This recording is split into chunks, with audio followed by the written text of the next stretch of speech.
If that German Shepherd bites me, I swear I'll sue the whole shelter. The words tumbled out, loud and unthinking, as I stood before cage 19. I hadn't meant to say it, but a woman passing with a bucket stopped and gave me a long, slow look, her eyebrow arched. "He won't bite," she said. "He's just different, really different." The word hung in the air like a challenge. After years of volunteering at shelters, I knew what different meant. It meant the dog had been here too long. It meant the staff had run out of euphemisms and had no idea how to help him. The dog, a German shepherd with an intense gaze, remained quiet behind the wire mesh, not barking, not moving, just watching. His coat was a wild mix of gray and brown, long at the ears and patchy everywhere else. He looked like someone had tried to turn a mop into a wolf and given up halfway. One of his eyes was cloudy, the other a brilliant, piercing yellow. There was something in that gaze. Not fear, not anger, but a kind of knowing curiosity. I moved closer. He didn't growl or shrink away. He just held my gaze. "What's his name?" I asked the woman. She shrugged. "The tag on his collar says Rex. He came in with it. No microchip, no records, nothing." Rex didn't seem to fit him, but I wasn't there to rename dogs. I was there because I'd told my brother I was finally ready to adopt again. It had been 2 years since I lost my golden retriever, Bento, and if I was being honest, I never thought I could fill that void. But things change. People heal. Or so everyone kept telling me. I crouched to look through the bars. "Hey, Rex," I murmured. Nothing. Not even a twitch of his tail. "Give him a minute," the staffer, Aline, said, continuing on with her bucket. I stayed there, feeling foolish, trying to understand this silent, strange creature. He blinked slowly, tilted his head, and then I noticed the tag. It wasn't a standard ID tag. It was worn brass, round like an old coin. I squinted, trying to make out the engraving. A voice from the end of the hall called out, "That's the only reason he hasn't been put down." The phrase, "put down," hit me like a punch. I pulled out my phone, switched on the flashlight, and aimed the beam through the cage. The tag read, "If you are reading this, I was once loved." A lump formed in my throat. "Come on, Rex," I said, my voice thick. "Let's get you out of here." But he didn't move. Soon, Aline returned with a set of keys. "Are you sure about this one?" she asked. "I'm sure," I replied, my eyes never leaving him. With a groan of metal, she swung the cage door open. Rex didn't bolt or try to run. He rose slowly, his joints creaking, and walked out like an old gentleman who knows there's no need to rush. The hallway fell silent. Even the other dogs, who had been barking moments before, had gone quiet. He stood beside me as if waiting for a command. I lowered my hand, hovering for a moment over his scruffy head, then gently placed it on his fur. He didn't flinch. I felt the slightest flutter of his tail against my ankle. Outside, the winter sun was bright, making everything look sharp and clean. I opened the car door. "Up you go, I said. He looked at the seat, then at me. "You're not that heavy," I joked. "And I've lifted heavier things." He climbed in as if he'd done it 1,000 times before. He settled on the seat, and we drove home in a comfortable silence, broken only by the soft sound of his breathing. At home, he did a brief tour of the living room, sniffing every corner, until he stopped in front of Bento's old bed. "You can have this," I told him. "I kept it clean." He circled it once, twice, then lay down with a sigh that seemed to carry a lifetime within it. I sat on the sofa, unsure what came next. The room felt different, warmer. That night, he didn't bark or cry. He just slept. The next morning, as I made eggs, he stood quietly by the kitchen door, waiting. "You're a good boy," I said with a smile, and his ears twitched in response. The days passed, and the heavy quiet around him began to lift, piece by piece. He started following me from room to room. He'd sit by the bathroom door, wait outside the garage, and walk beside me on the leash without ever pulling. One morning I gave him a proper bath, and beneath the matted fur, a beautiful coat of gold and white emerged. "He's cleaning up nicely," I murmured to myself, "but he's still not much of a Rex."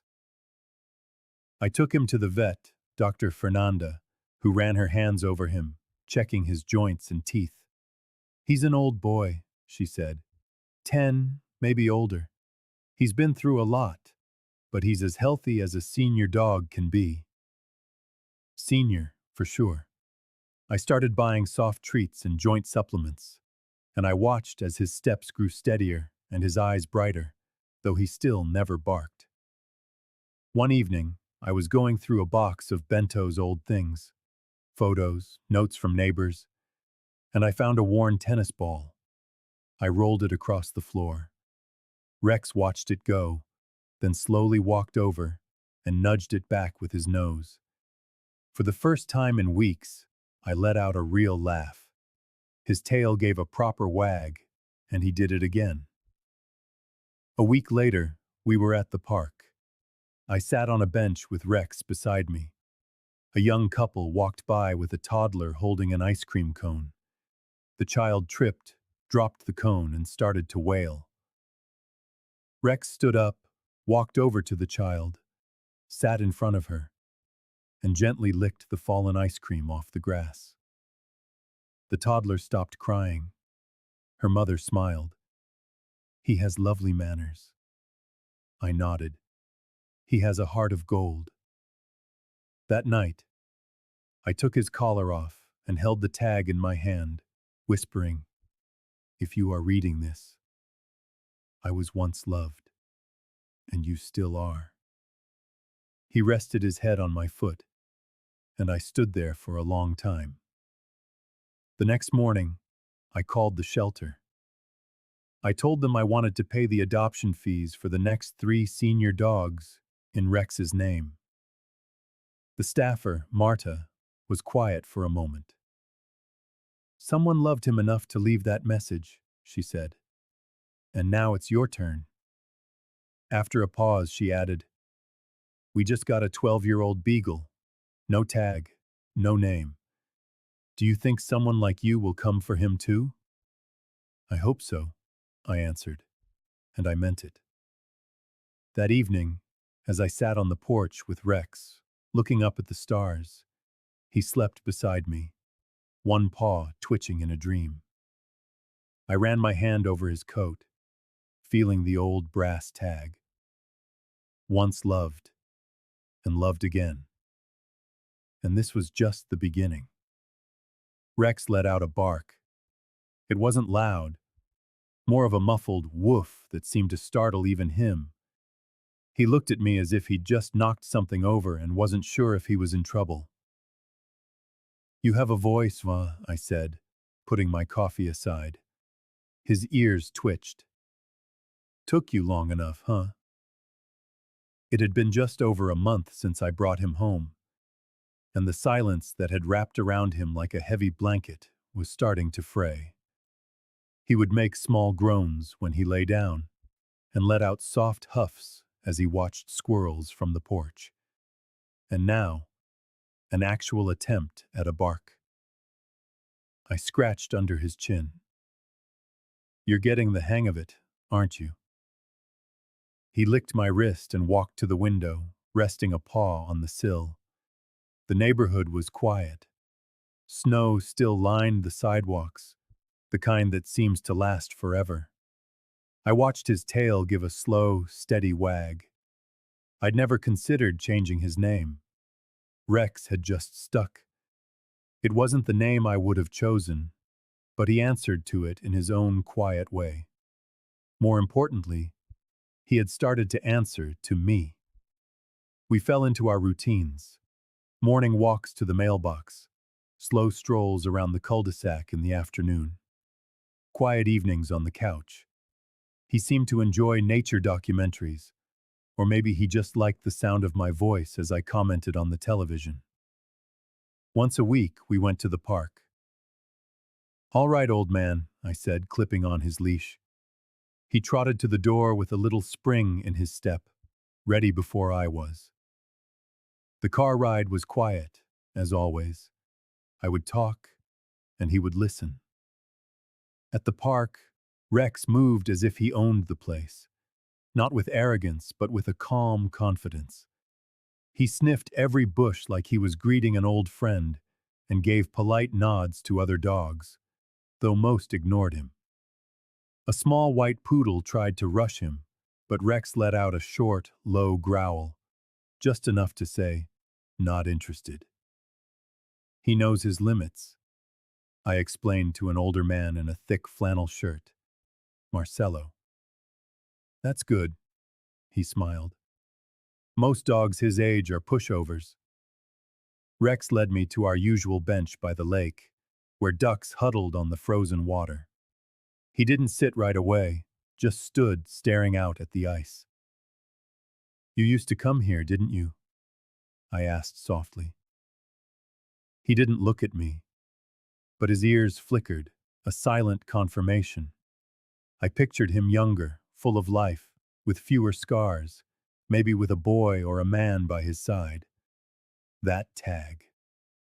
Someone had loved him so much they had given him a voice even in his silence.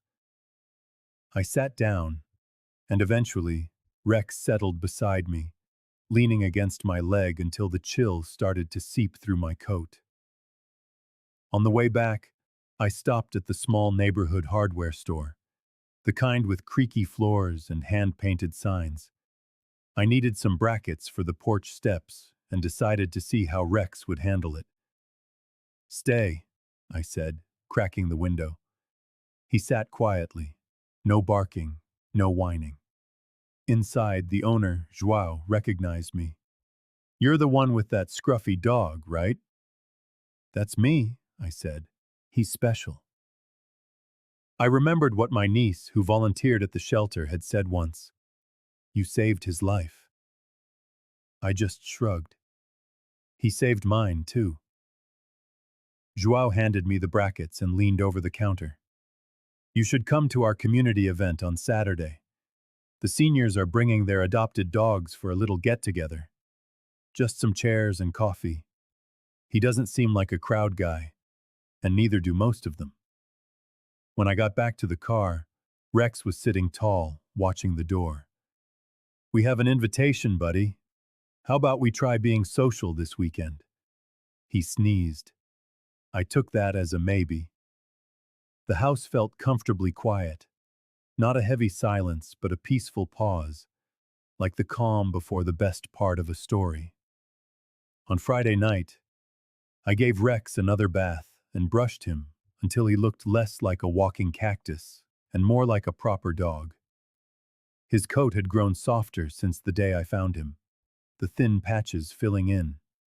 The cloudy eye remained, but the other one held a new light.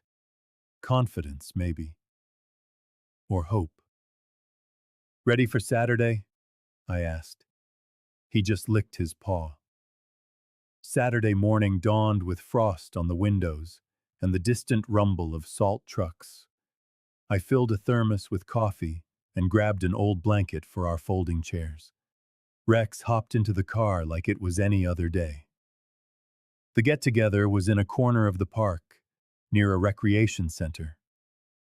About a dozen people in winter coats and scarves were clustered together, holding leashes or tossing toys. I recognized the man in the flannel shirt, who waved. Marcelo. "Rex!" he called out, and smiled. He's looking spry. We chatted for a bit. Rex sat beside me watching the other dogs, not joining in but not showing any shyness either. One of the organizers handed me an instant camera. "Can I get a picture for our second chances board?" she asked. I smiled down at Rex. "Okay, old man," I said, and as if he understood, he tilted his head for the camera. They snapped the photo, wrote our names on the bottom, and pinned it to a corkboard under a sign that read, "They found each other." We didn't stay long. After about half an hour, Rex gave me a look that said it was time to go. On the way home, we stopped at a convenience store. I let him pick a toy from a small rack, a rubber chicken, a plush squirrel. Finally, his eyes landed on a plush star with a little smiling face. I have no idea why, but he carried it gently in his mouth all the way to the car.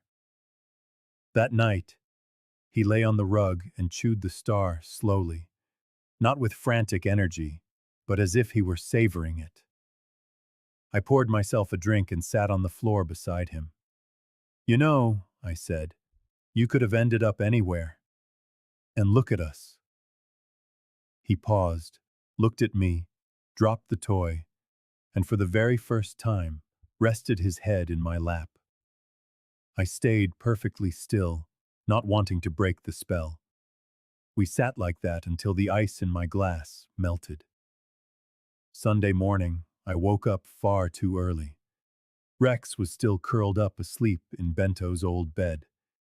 I brewed a cup of coffee and sat down with a photo from the event, now held to the fridge by a bone-shaped magnet. I wondered who had loved him before, what his life had been like, and what kind of people had once attached that faded tag to his collar. But maybe it didn't matter. He was here now, safe, warm, and cherished. Later I called Marta, the shelter director. "Hi," I said. "Do you still have Rex's intake records? Just the details from his tag. I'd like to see them." She asked, "The tag? Do you mean the back?" I checked it, and though nearly worn away, I could just make out the inscription. "Nothing too far," I told Rex, knowing he probably didn't understand. "We're going on a car trip tomorrow." He lifted his head briefly, glanced at me, and settled back down. The next morning, we drove west for about 20 miles along quiet country roads, reaching the outskirts of town. The address led to a modest farmhouse, neither run-down nor pristine. An elderly man in his 70s, Mr. Roberto, stepped onto the porch with a cane, his face etched with deep wrinkles. "Can I help you?" he asked. "I'm sorry to bother you," I replied. "I adopted a dog a while back and I found your address on his old tag." His expression didn't change at first. "He has a cloudy eye and somewhat unkempt fur. He answers to Rex." The man approached slowly. "Did you bring him?" "Yes, he's in the car," I said. He walked to the door, and I opened it. Rex watched intently, his ears perking up. The old man murmured a single word. "Tuca." Rex let out a soft whine, not from fear, but as if recognizing something familiar. I opened the door wider, and Rex stepped out. He walked to the man, sniffed his shoes, and leaned against his leg. The man dropped his cane but didn't fall. Instead, he knelt and stroked Rex's fur. "He was my son's dog," he said quietly. I waited as he continued. "My boy passed away 4 years ago. After that, I couldn't care for Tuca, and one day he ran off. I thought I'd lost him forever." He looked at me. "You call him Rex?" I nodded. "It doesn't matter," he said. "He's come to know you now." Rex, or Tuca, as the old man knew him, glanced between us, wagging his tail once. Not knowing what else to say, I added, "He saved me too." We talked for a while longer. The man gave me a photo of Tuca with his son, which I tucked into the dashboard on the way home. Rex seemed just tired, without any confusion or conflict. That night, he curled up in his bed and slept as if he hadn't rested in weeks. I looked at the old photo, a young man embracing a younger Rex, both smiling, and whispered, "You were loved." He opened one eye and wagged his tail. From then on, Rex slept with one paw stretched toward the hallway, as if always ready to rise but not quite. Every morning, he'd stay in that position, with a gentle snore and his nose twitching as if chasing dreams. The photo of him with his first owner stayed on my shelf, next to Bento's collar. I thought about calling him Tuca again, but whenever I said Rex, he looked at me. So, Rex he remained. Maybe names mean less to dogs than they do to us. Perhaps it's the tone behind them that truly matters. On Tuesday morning, I made oatmeal with a spoonful of peanut butter and set it on the floor for him. Rex ate it all at once and looked up at me as if to say, "This is something new." I laughed as he settled beside me while I read the newspaper. Not out of curiosity, but because he liked resting his head on my foot. That quiet contact became part of our routine, a silent way of saying, "I'm here, you're here, and everything's okay." That afternoon, we walked along the main street. The snow had finally melted from the sidewalks, and the air carried a faint hint of spring, making it easy to forget winter wasn't quite over. Rex trotted ahead on his leash, stopping now and then to sniff a post or watch squirrels near the cafe. A girl, no more than 10, sat on a bench, wiping her eyes with her sleeve. Her backpack lay open on the ground, notebooks and pencils scattered in the mud. Rex approached her. "Hey," I called softly, trying to call him back. But the girl looked up and Rex paused. He stood there, tail still and ears slightly tilted. She watched him for a moment, then slowly extended her hand. Rex moved closer, one paw at a time. She stroked his fur gently, as if unsure he was real, and managed a small smile. "His name is Rex," I explained.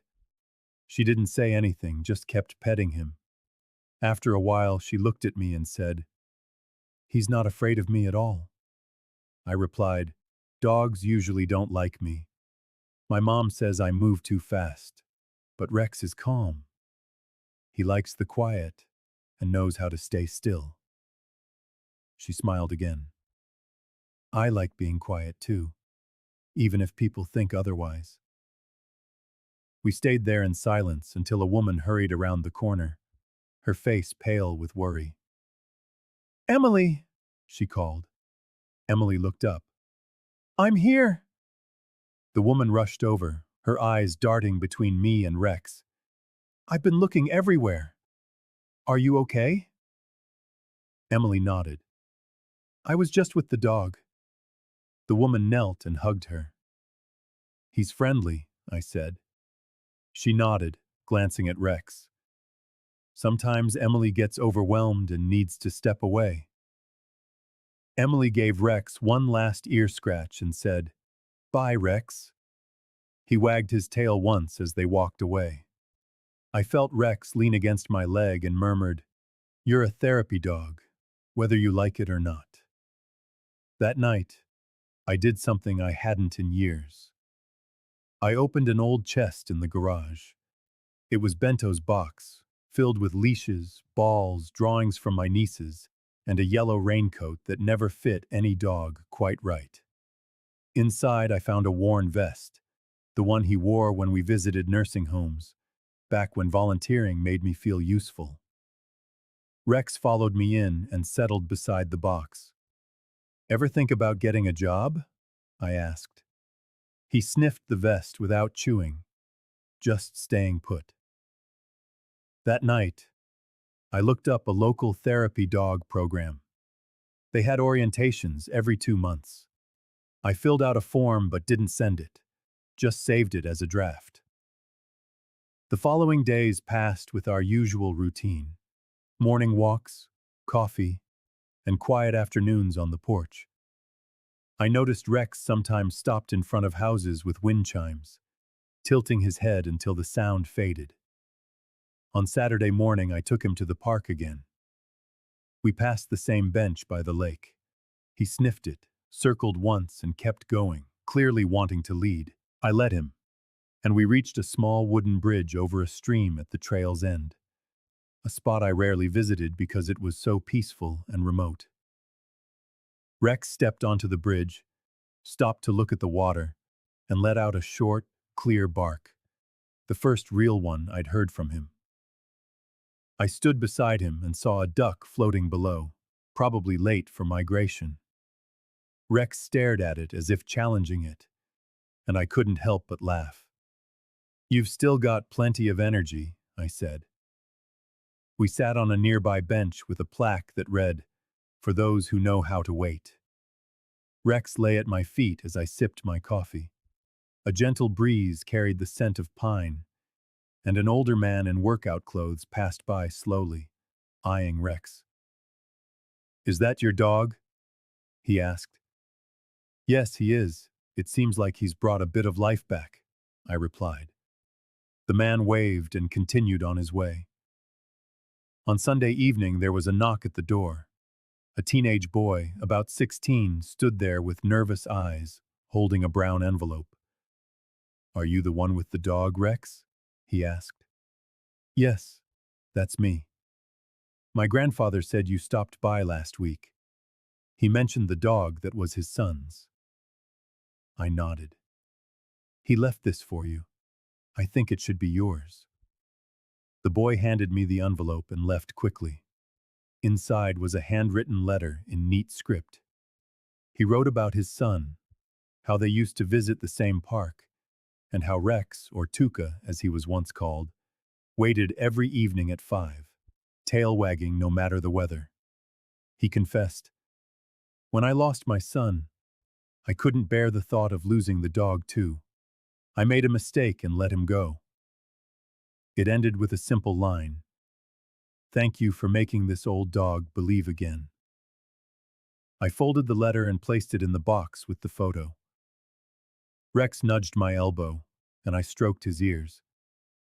"Ready for bed?" I asked. He stretched, yawned, and slowly headed down the hall. Later that night, I found him curled up outside my bedroom instead of in his bed.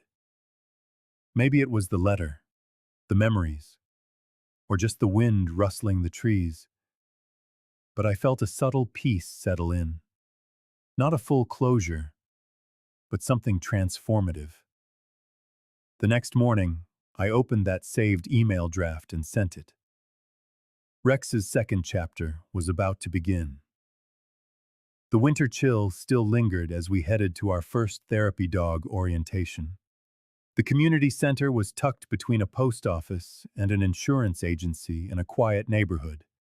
Rex stepped out of the car with more confidence than I expected, his nose working overtime as we approached the building. Inside, warmth enveloped us like a big blanket.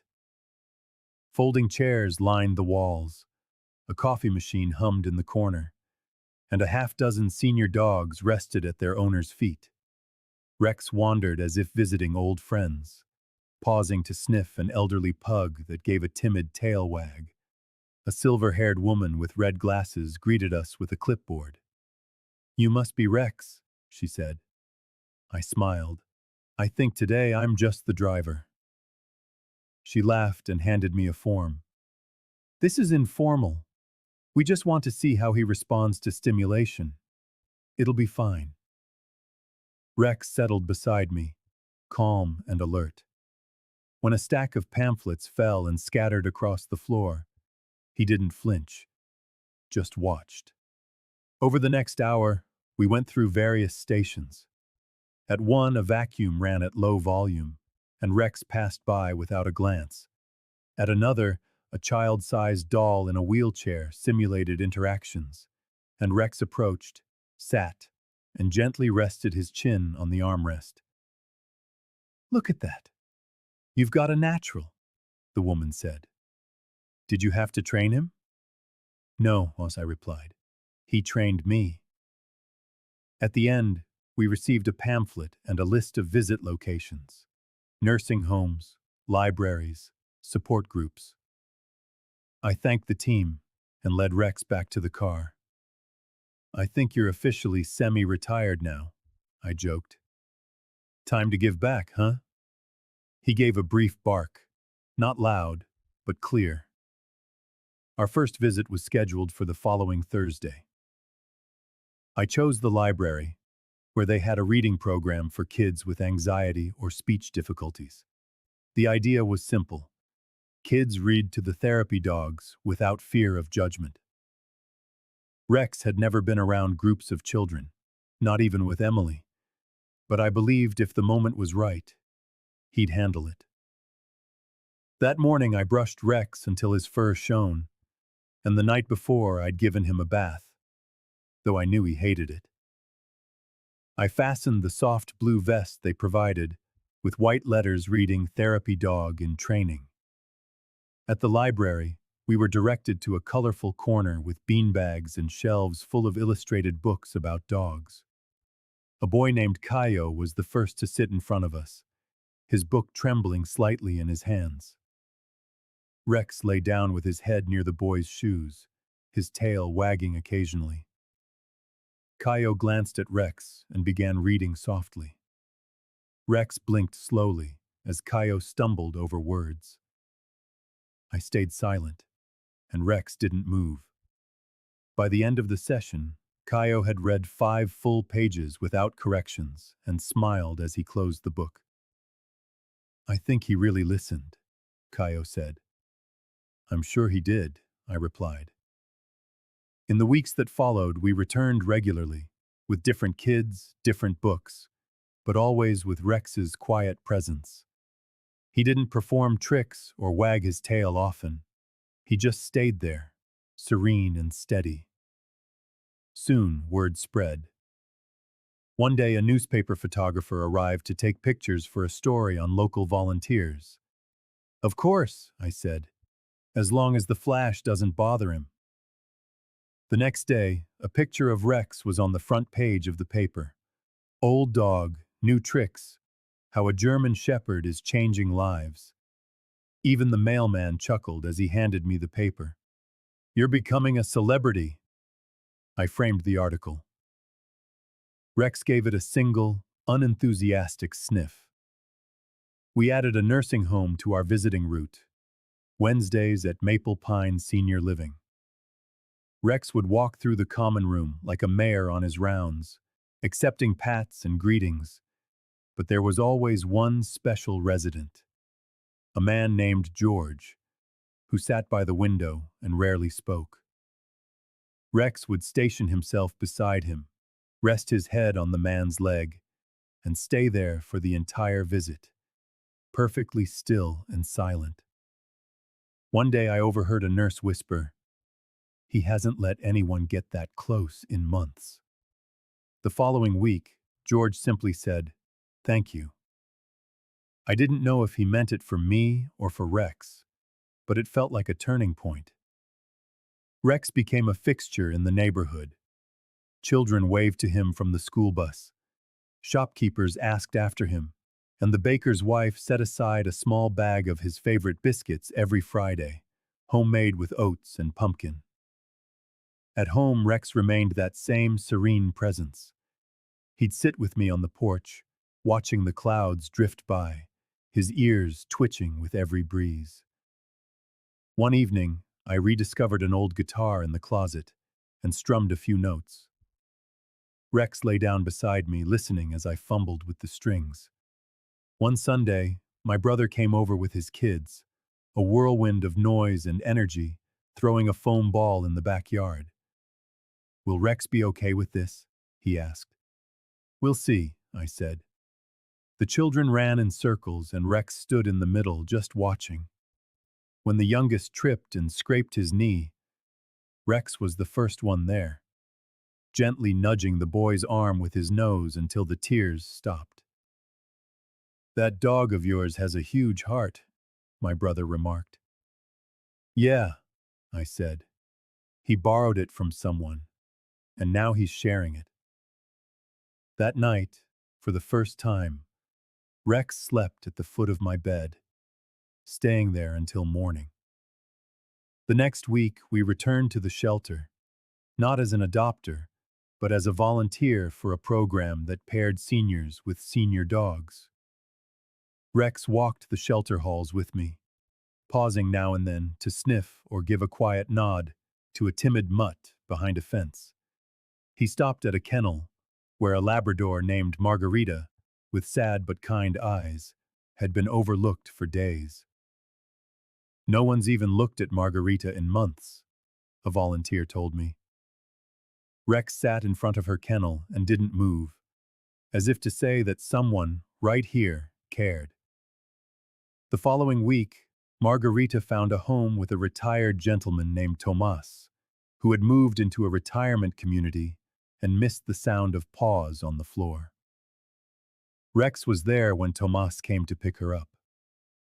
The two dogs greeted each other with a touch of their noses, and Margarita gave a faint wag of her tail in the car on the way home.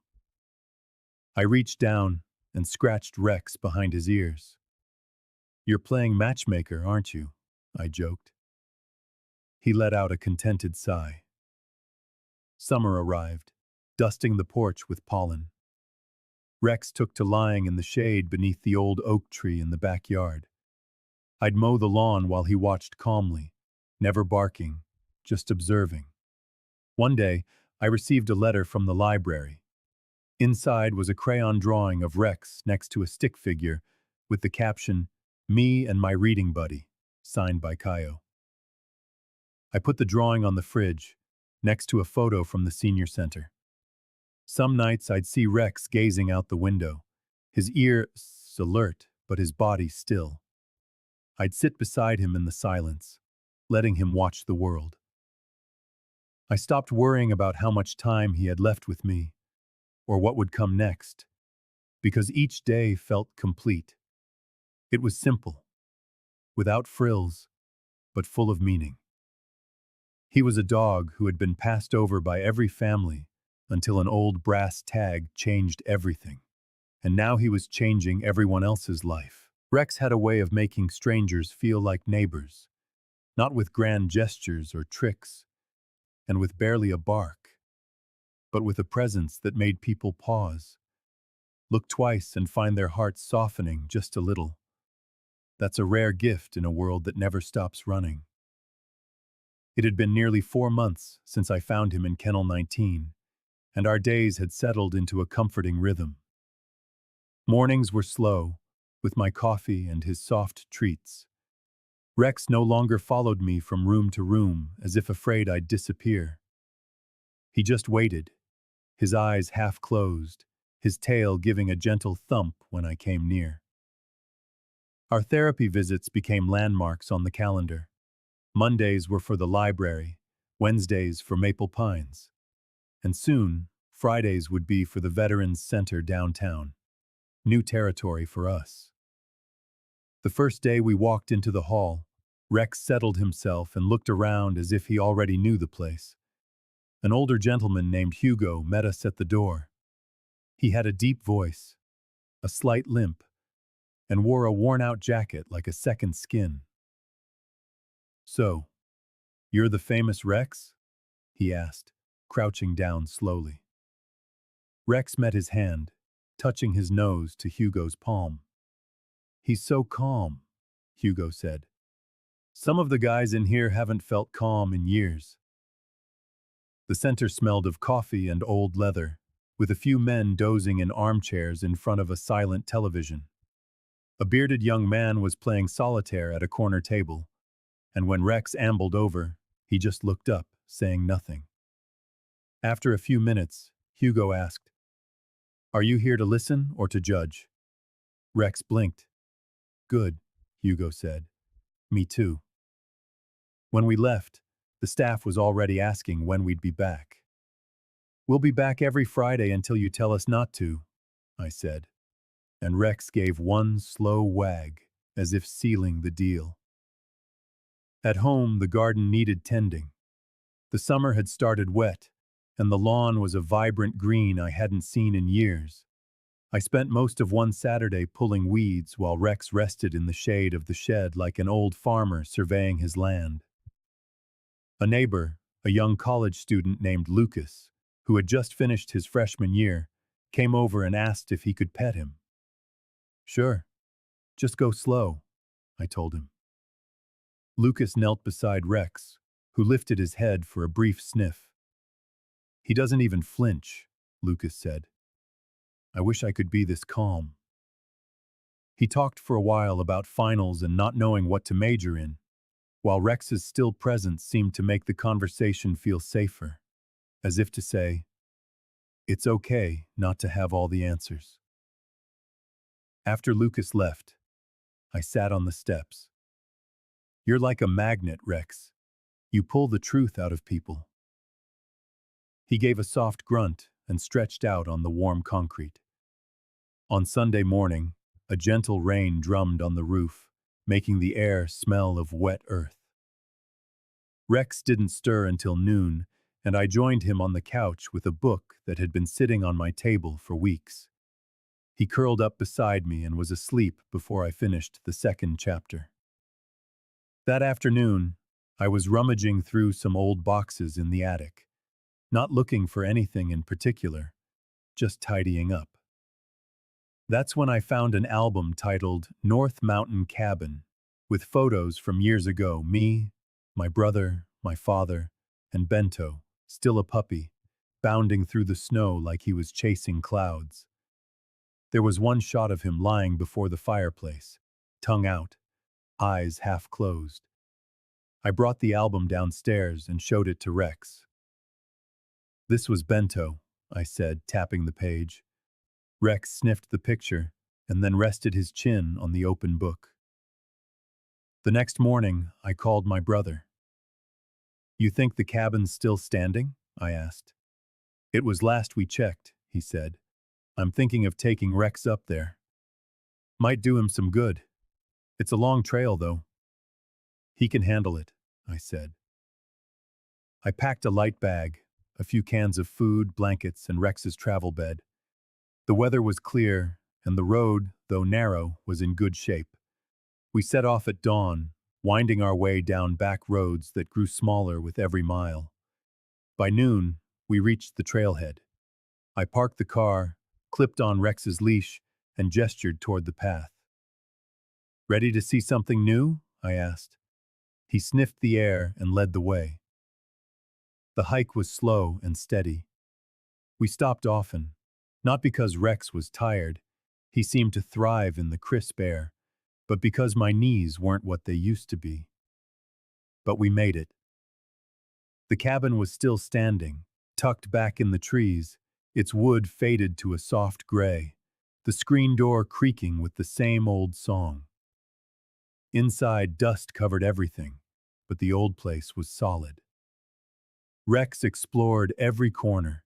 He sniffed under an old table, circled the stone hearth, and finally lay down in the exact spot where Bento had been in that old photograph. I built a small fire, made some simple soup, and settled into an old armchair by the window. Rex lay with his head on my foot, just like he did at home. That night, the stars came out in thick clusters, unbothered by city lights. I stood on the porch with Rex and looked up at the sky. "You've come a long way," I murmured. He didn't move, just leaned his weight against my leg. The next morning, we walked down to the stream that ran behind the cabin. Rex waded into the water as if he'd been doing it his whole life, lapping at the current, then pouncing at a floating leaf as if he were still a pup. I'd never seen him move like that. "Still got some spark in you, old man," I called out. He let out a short, surprised bark, and I laughed until my sides hurt. We stayed one more night, just the two of us, the fire, and the wilderness. And when we got back to the city, I hung the photo of Bento in the cabin next to the drawing Kaio had made of Rex.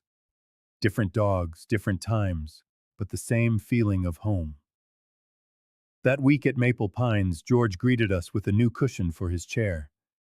Thought he might like this, he says. At the library, Kaio told me he'd read 2 whole books without stumbling. Later, at the Veterans Center, Hugo mentioned that Rex deserved his own nameplate. Not just a dog, but a regular. We made a small wooden sign that read, "Rex, the listener," and hung it above his favorite chair. I found myself looking at that sign often, thinking about what it truly meant to listen, to sit quietly in someone else's space and just be present.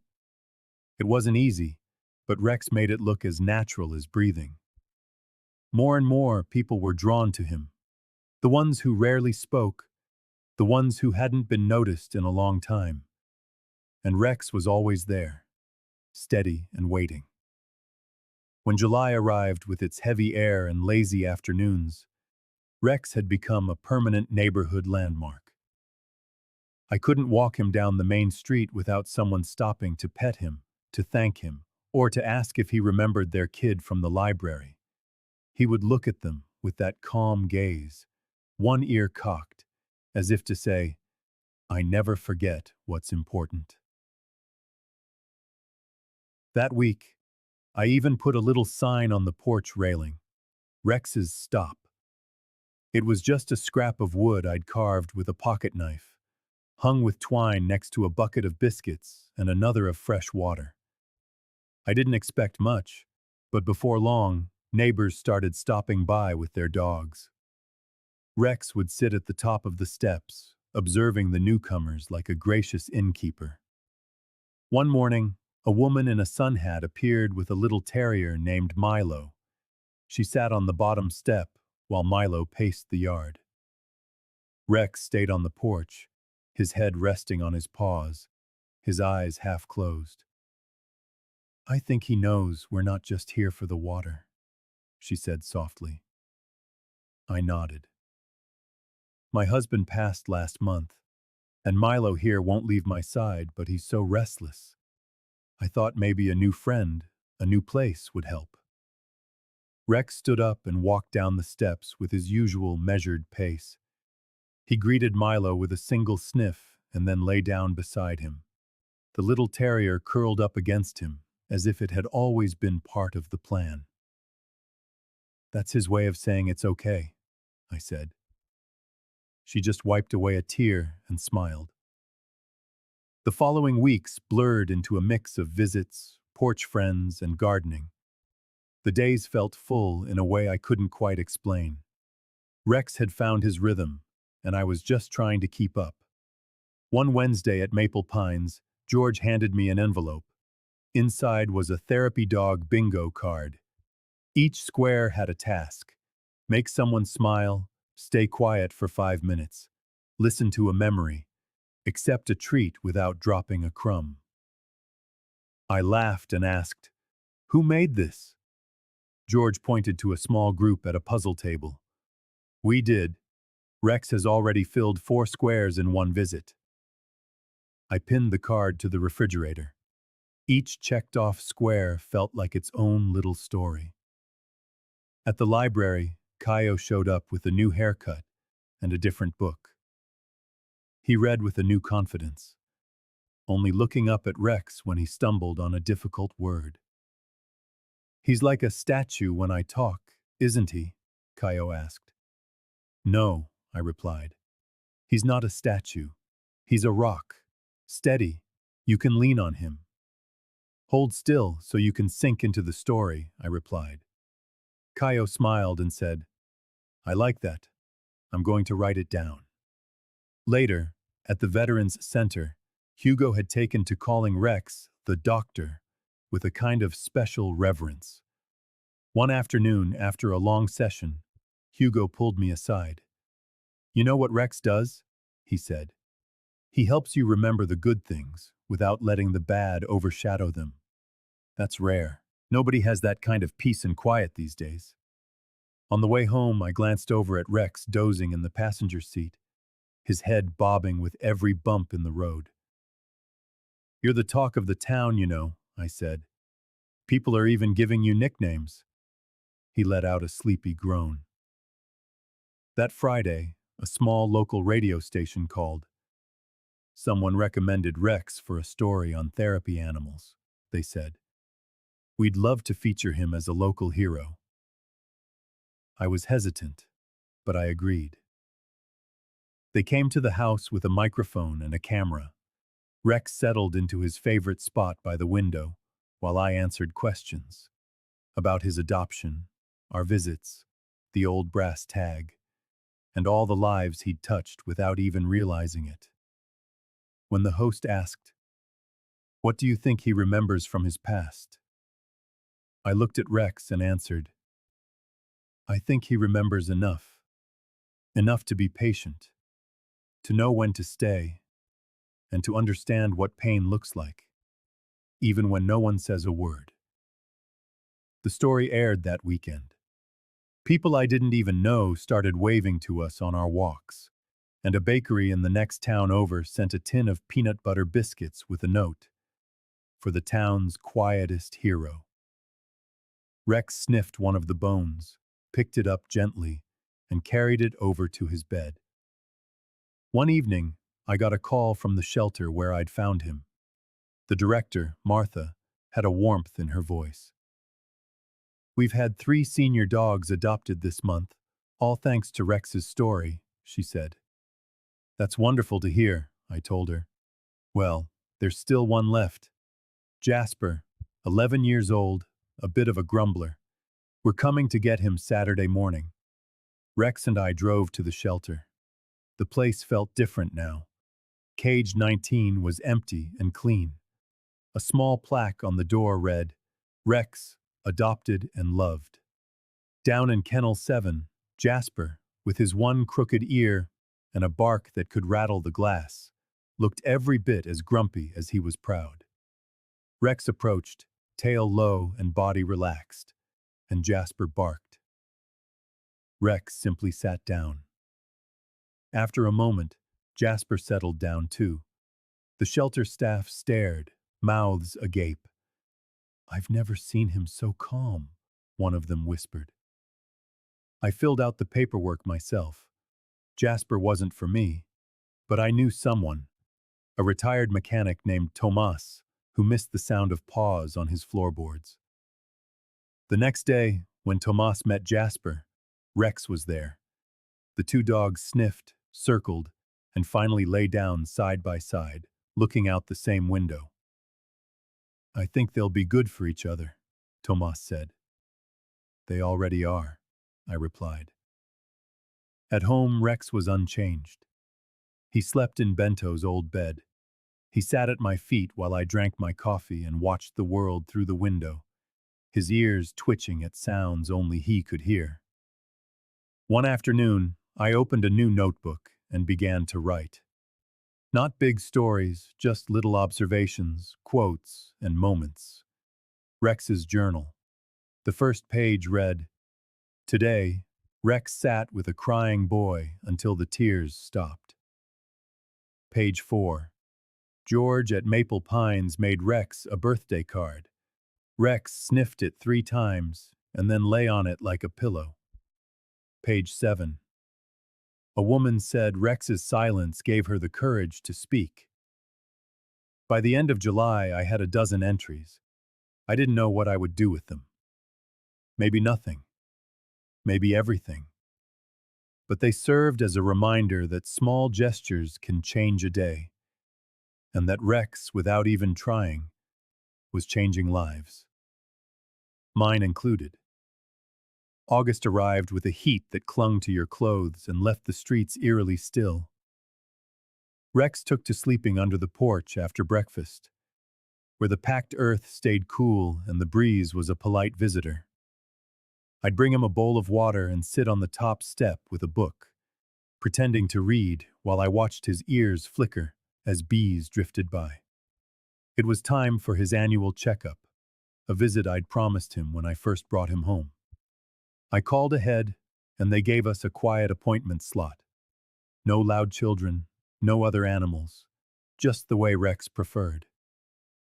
He got into the car easily, his back legs more cooperative than they'd been the week before. I'd learned not to make a fuss when he had a good day. He didn't like too much attention, just a whispered, "Good boy." And we were on our way. Dr. Fernanda, who had always looked after him, met us in the hallway. "Hey, Rex, keeping your human in line?" she said, gently scratching his ears. She led him to the scale, jotted down his weight, and took us to an exam room decorated with a mural of songbirds. His vitals were steady, his joints a little stiff, one eye still cloudy and the other clear. But he was alert, and his teeth were holding up thanks to dental treats and soft food. "You're taking wonderful care of him," she said, putting away her stethoscope. "We see a lot of dogs here, some healthy, some sick, some scared or anxious. But Rex, he just has a presence." "He does," I agreed. "Just keep doing what you're doing, and let us know if anything changes, no matter how small." On the ride back, Rex put his head out the window for a few blocks. It was a rare thing, but today he seemed to enjoy the breeze. Back home, I opened all the windows, letting the warm air roll in like a slow tide. Rex lay down in the hallway, right in the path of the cross breeze, and was asleep almost instantly. That night, I got a call from the library director. "We're starting a Saturday reading session for children with autism," she said. "We're calling it the Story Circle. It'll be small and controlled. I thought Rex might like to be our guest of honor." "Of course," I replied. "Just tell us when to be there." The following Saturday, I clipped on his vest and gave him a quick brushing. He didn't love being groomed, but he endured it for the sake of the occasion. The library's reading room had been rearranged. Fewer chairs, softer lighting, and cushions scattered across the floor. 5 children, each with a parent or an older sibling, were already there when we arrived. Rex walked in, blinked once at the group, and chose a spot in the center of the circle. A boy named David, about 9 years old, sat down beside him. No hesitation, no petting, no words. He just settled in. Rex remained perfectly still as the story began, a tale about a dragon who couldn't breathe fire. By the 3rd page, David had rested his head against Rex's flank. The boy's mother was quietly dabbing her eyes. She wasn't the only one. Afterward, the children took turns reading in low voices, some stumbling over the words. Rex listened to them all. David never moved away. As we were leaving, the director told me, "Whatever Rex is, he's more than a therapy dog. He's a bridge." That word, bridge, stayed with me all week. I wrote it in my journal on page 14. Today, Rex became a bridge between sound and silence, between fear and trust, between people who feel invisible. At Maple Pines, George had another surprise. "You know those therapy dog bingo cards?" he asked. "We made an advanced version." He handed me a laminated sheet with tasks like make a nurse laugh, comfort someone without being asked, and even be the subject of a painting. Rex had already checked off that last one. One of the residents, Mr. Eduardo, had spent the week working on a watercolor. Rex sat by the window, the afternoon light casting long shadows across his coat, and the painting, though a little lopsided, captured his quiet dignity. "Frame it," Eduardo said, handing it to me in a manila envelope. "Or just keep it, to remember why the good things matter." I had it framed and hung it above the fireplace at the Veterans Center. Later, Hugo introduced us to a new visitor, a woman named Letitia, who had served overseas and recently moved to the area. She doesn't say much, Hugo told me, but I thought Rex might help. Letitia sat near the wall, her arms crossed, her eyes watchful. Rex didn't approach her right away.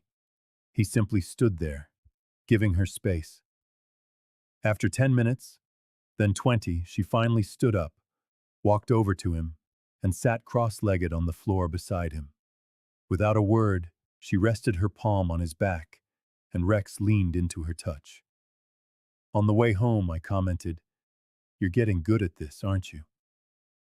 He let out a low groan, the kind he made when he was hungry. That night, I hosted a small barbecue with a few neighbors. Lucas from next door brought potato salad, and the couple from the yellow house brought lemon bars. Rex ambled between the lawn chairs, accepting gentle pats and the occasional dropped piece of bread. At one point, a group of kids gathered in a circle around him. One asked, "I wonder what he's thinking." Another replied, "Probably that you're all too loud." Rex let out a soft sigh and rolled onto his side, and the children laughed as if he'd told a joke. I wrote that moment down in my journal. Page 17. Today, Rex made a group of children feel like part of something, with no instructions, just a sigh at the right moment. The following week, a man arrived with a large envelope.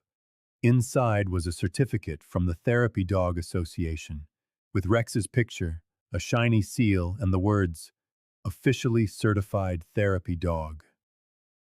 Rex barely blinked when I showed it to him, before going back to sleep. I, on the other hand, got a little emotional. Not because of the paper, but because of what it meant. That someone else saw what I saw. That this quiet presence spoke louder than 1,000 words. I hung the certificate on the wall, right next to the painting.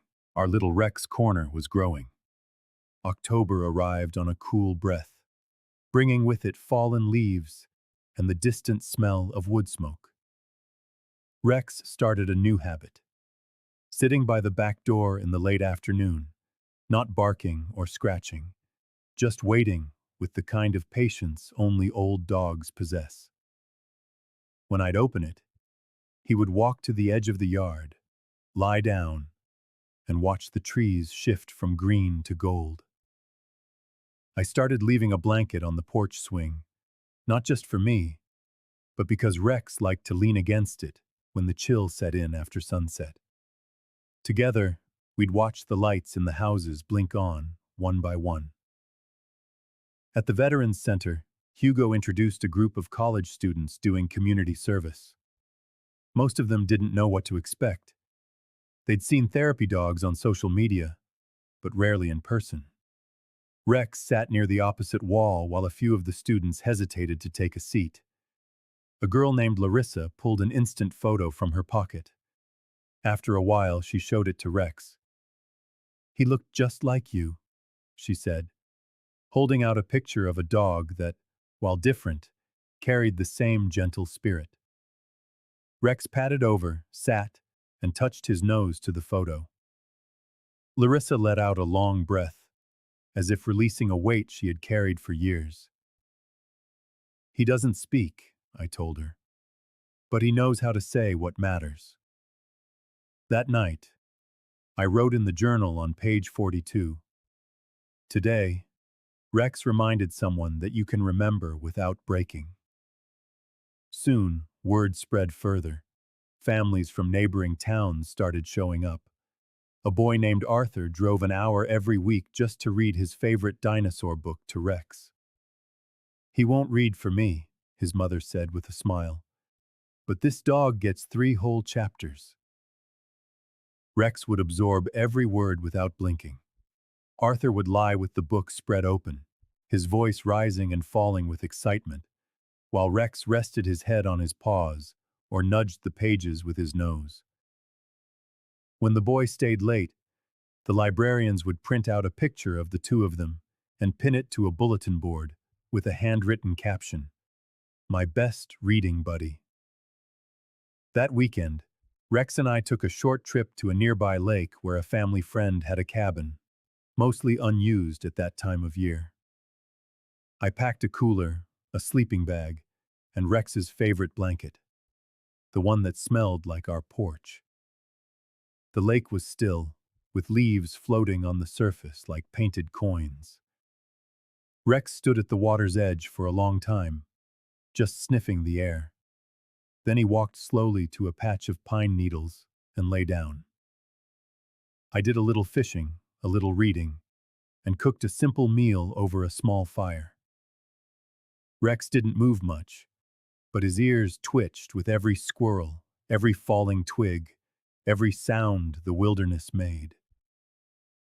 That night, we sat side by side under a sky crowded with stars. He leaned against me, not heavily, but just enough to let me know he was there, and that this mattered. In the cabin's guest book, I wrote, "Stayed here with Rex. The stars never looked so full." Back in town, the elementary school guidance counselor called. She asked if Rex could visit more often. They were starting a morning check-in program for kids who had a hard time starting their day. Rex could just sit in a quiet corner. Just be present. I adjusted my schedule so that every Tuesday and Thursday, at 7:30 in the morning, we would pass through the schoolhouse doors. Rex's paws made barely a sound on the ceramic tile floor as children came and went. Some would stop to stroke his fur. Others would simply sit quietly nearby. One morning, a little boy named Gustavo came in crying, his arms crossed tight against his chest, his face a mask of tension. Rex didn't approach. He simply lay down a short distance away, a silent invitation that carried no pressure. After 5 minutes, Gustavo slowly drew closer, until his small hand came to rest gently on Rex's back. The school counselor later told me that Gustavo hadn't let anyone touch him in 3 months. I noted it in my journal, on page 48. Rex's corner at home grew.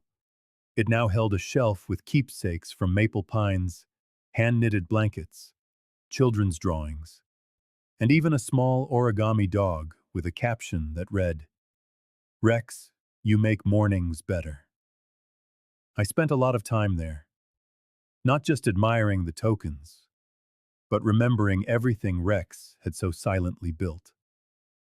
At the library, a young man named Caio began volunteering to help with the children's story circle, claiming it was Rex's idea. "He listens to me," he'd say, "so I can listen to others." That night, I looked over at Rex and commented, "You're creating echoes, you know?" He let out a soft sigh and curled up in his blanket.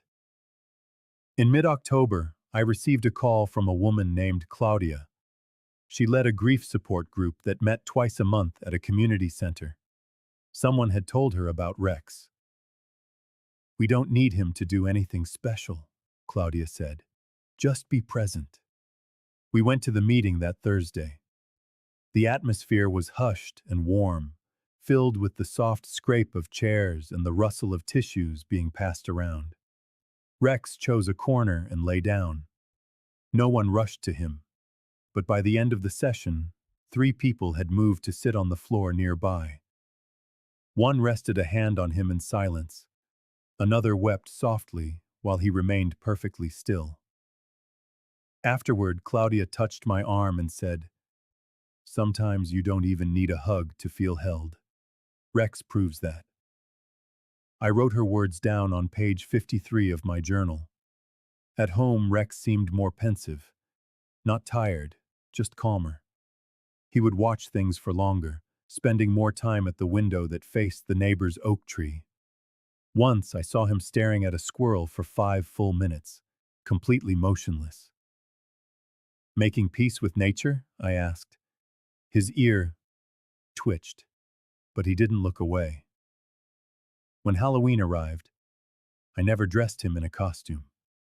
He certainly wouldn't approve, but the neighborhood kids begged for him to be part of their parade.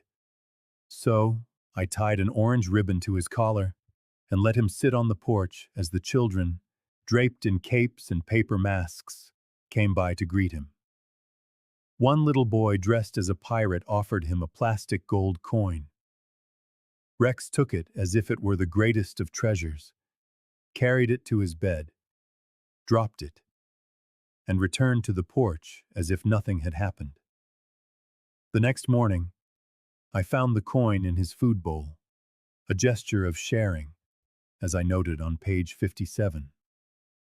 Rex had received a gift and had returned it in his own way, becoming a part of someone's comfort. The last week of October brought the first frost. I started leaving thick rugs by the doors to keep the cold from seeping into the house. Rex chose the plushest one and made it his new napping spot. One evening, as I sipped my tea and watched him sleep, I thought about everything. Every visit, every smile, every quiet moment. I realized it had all started with the decision to look closer and read that old brass tag. If you are reading this, I was once loved, it said. And every day, in every place we went, Rex showed that he was still loved, still seen, still needed, and that he was still doing his silent work. November arrived slowly, the way late autumn does, with bare branches and skies the color of old denim. The mornings took longer to break, the sun lingering below the rooftops and trees. Rex moved with a quiet intention, never in a hurry. He slept a little longer, stretched with deliberate grace, but his eyes remained ever alert. I kept our routines: therapy visits at Maple Pines on Wednesdays, the school on Tuesdays and Thursdays, and the library on Saturdays. But we didn't linger as long afterward. Rex would do his work calmly, and when he was done, he would wait by the door, ready to go home. I didn't question it. One morning, as I had my coffee on the porch, Rex sat beside me and rested his chin on my knee. His breath, warm and steady, prompted a familiar caress, one I had given hundreds of times. "Are you tired?" I asked. His tail gave a single, gentle thump. We stayed like that for a long time. The leaves rustled, the wind sighed, and I thought of all the places we had been, of all the hands that had stroked his head, of all the people who had sat with him, needing nothing more than his presence.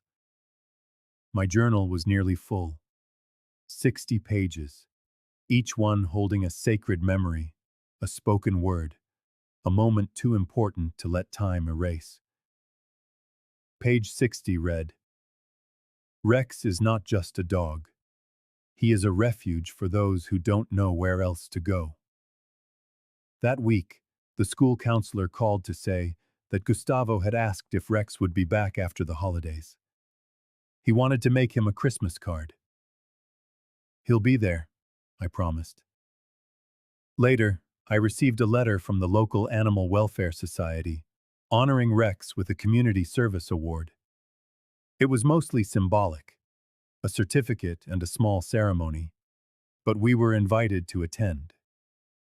The event was held in a modest room at the town hall, with a table of cookies, cider, and folding chairs set in rows. Rex sat calmly by my side as the director spoke about the impact of therapy dogs, mentioning his name twice before handing me the certificate. It read, "For offering silent companionship, gifting healing, and inspiring hope in those who need it most." Rex didn't so much as blink as applause filled the room. But when a little girl approached and wrapped her arms around his neck, he leaned into her, as if he had been waiting for that moment all day. On the way home, dark clouds gathered, and by the time we reached our driveway, The season's first snowflakes were beginning to fall. They landed on Rex's dark fur like soft little stars, and he didn't shake them off. He just stood there, tilting his nose upward, absorbing the moment. That night, I lit the fireplace and pulled his blanket closer to the hearth. He curled up without my needing to ask, and I sat beside him, reading, glancing over now and then to watch his ears twitch as he dreamed. A few days later, we returned to Maple Pines. Jorge was there with 2 mugs of cider, one for me and one empty, as was his custom. "He's getting older," Jorge said gently. "He is," I agreed. Rex seemed to concur, nudging Jorge's hand before settling down beside his chair. "But he's still got his way about him," Jorge added, patting his head. We stayed longer that day. It felt right. The following weekend, Rex didn't go to the library. I let the staff know he was quieter, but not sick. Still eating, still walking, just calmer. On Sunday, I made him scrambled eggs and fed them to him by hand. He licked my fingers softly, then rested his head in my lap as I read to him from my journal. He lay still, eyes closed, his tail thumping every few pages. That night, he chose to sleep at the foot of my bed, something he hadn't done in weeks. I left the window cracked open so he could hear the sound of the wind. On Monday morning, I woke before dawn and found Rex still there, warm and quiet, but his head didn't lift. I sat on the floor beside him, laid my hand on his chest, and murmured, "I'm here." He opened one eye, then the other. I stayed there, not moving, not speaking. Slowly, the sun rose, casting a pale light across the floorboards.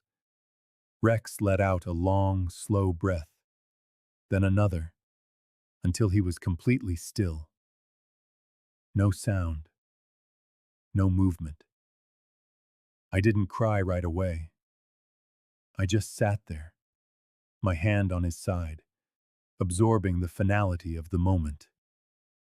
At last I stood, wrapped him in the porch blanket that smelled so much of home, and carried him out to the backyard. I laid him to rest under the IPE tree, where he loved to spend his afternoons. I placed the brass tag at the base of a small stone marker, the tag that read, "If you are reading this, I was once loved." And beneath it, I wrote, "And loved again." That afternoon, I sat on the porch, alone but not empty, as the wind moved through the trees, just as it always did. And I could almost hear the soft click of his paws on the steps. In the weeks that followed, I continued to visit the school, the library, and Maple Pines. Not every day, but often. Some people asked about Rex, some cried, and some smiled at his memory. I brought my journal with me so they could read their own stories in its pages. Memories of a dog who, without saying a word, communicated everything they needed to hear. One day, I received a letter from a young woman who used to sit with Rex in the library. "I'm studying to be a therapist," she wrote, "because of a dog who never asked me to be anything other than myself." Another message came from a teacher at the elementary school. "Gustavo still uses the quiet corner. He brings his stuffed dog with him. It helps calm his heart." And one day, a little boy in the grocery store said, "You were with the quiet dog. He made me feel like I was enough." I knelt down and smiled. "He made me feel the same way," I told him. That evening, I sat before Rex's corner on the wall, lit a candle, and placed a new object there, a small wooden statuette of a dog, carved by Jorge and given to me after Rex was gone.